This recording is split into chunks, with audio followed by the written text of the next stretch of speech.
আন্ডারে এখানে 500-র উপরে সাফাই কর্মচারী আছেন। সুলভ স্যানিটেশন দোকান আছে।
मैं पूछ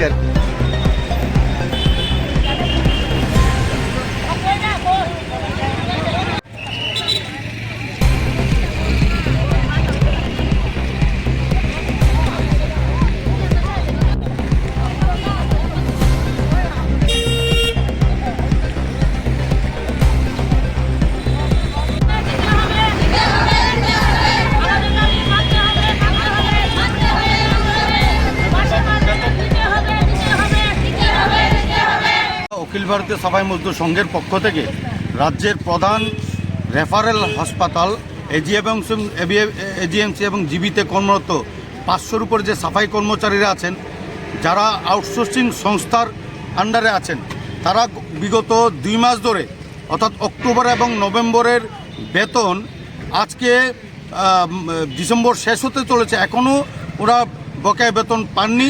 সেই বকেয়া বেতনের দাবিতে আমরা গতকালকে এমএসএর নিকট আমরা লিখিত কমপ্লেন জানিয়েছি সংগঠনের পক্ষ থেকে। পাশাপাশি আমরা আজকের গণ অবস্থান করছি যে আমাদের বেতন ভাতা যেভাবে হোক আমাদের আগামী 48 ঘন্টার মধ্যে বেতন ভাতা আমাদের দিয়ে দিতে হবে।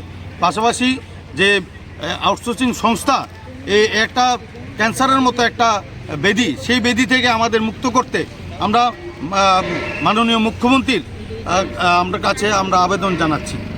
মানে আপনারা কর্তৃপক্ষের সাথে কথা কইছেন? আমরা অলরেডি এই বিষয়ে আমরা কর্তৃপক্ষের সাথে কথা বলেছি। ওনারা আমাদের কিছুই আশ্বস্ত করতে পারছেন না।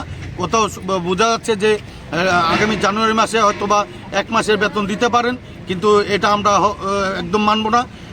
মান্থলি ওয়েজেস অ্যাক্ট 1936-এর সেকশন 21-এর সাবসেকশন 4 অনুযায়ী আমাদের প্রতি মাসের 10 তারিখের মধ্যে আমাদের বেতন ভাতা মিটিয়ে দিতে হবে। পাশাপাশি এই আউটসোর্সিং সংস্থা থেকে আমাদের মুক্ত করতে হবে।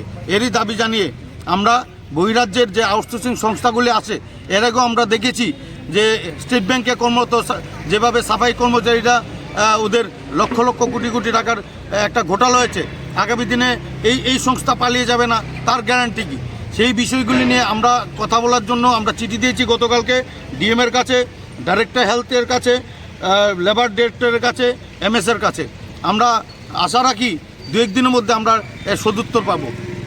আর আমাদের দাবি না হলে আমরা মাননীয় মুখ্যমন্ত্রীর কাছে আমরা আপনাদের মাধ্যমে বলতে চাই, মাননীয় মুখ্যমন্ত্রী যেন অত্যন্ত বিষয়টা গুরুত্ব সহকারে দেখেন, মানবিক দৃষ্টিভঙ্গি নিয়ে আমাদের এই বিষয়টা দেখুন। আপনার পরিচয়? আমি ন্যাশনাল সেক্রেটারি অখিল ভারতীয় সাফাই মজদুর সংঘের, পাশাপাশি ত্রিপুরার প্রভারী তনুজ সাহা। আমরা রানিং 3 মাস চলে বেতন পাইতেছি না। আমরা তো দীর্ঘদিন ধরে কাজ করতেছি, সুলভ শ্রেণীর আন্ডারে কাজ করতেছি। যখন নতুন কোম্পানি লইছে আমরা পিএফ কাইতে 7,100 টাকা পাই, এটা আমরা চলে না, পুষে না। যাতে আমরা একটা এই নির্দিষ্ট টাইম হয় 5 তারিখের মধ্যে কিংবা 10 তারিখের মধ্যে যাতে প্রত্যেক মাসে বেতনটা দিয়ে দেয়, আর যাতে আমরা বেতন এই বেতনে পুষে না, বেতনটা যাতে একটু বাড়াইয়া দেয়। এক্ষণে কত বেতন দেয়? আমরা তো 9,000 টাকা পাইতেছি। আর এমনি কত মাসের বেতন আটকে রয়েছে আপনাদের?